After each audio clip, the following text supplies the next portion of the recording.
السلام عليكم ورحمة الله تعالى وبركاته. في هذا الفيديو إن شاء الله نوريكم كيفاش تخدموا الخياطة البديلة ديال السورجي. إلا ما كانتش عندك السورجي في الدار، بغيتي تخدم حاميجة ريبيكا فالدا وما عندكش السورجي وبغيتي الخياطة تجي مدرحة من داخل، اليوم نوريك الطريقة كيفاش تعمل تجيب الخياطة مخفية من داخل. أول حاجة كنخيطوا الثوب ديالنا على الوجه ديالو، كنمشيو على الحاشية السباطة كما كتشوفوا.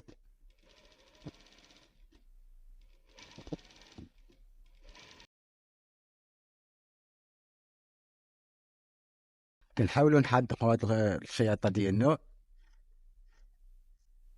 على هاد الشكل هذا.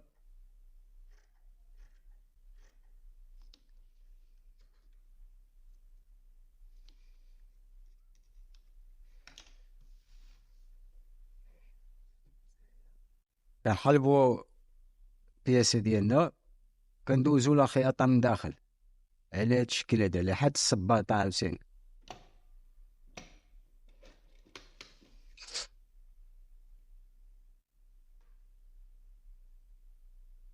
بالنسبة لهاد الخياطة هادي كنقولوا لها خياطة فرانسيسة،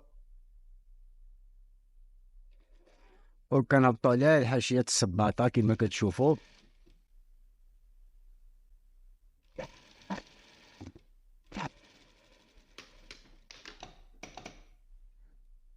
والخياطة ديالنا كتجينا على هاد الشكل هذا من داخل،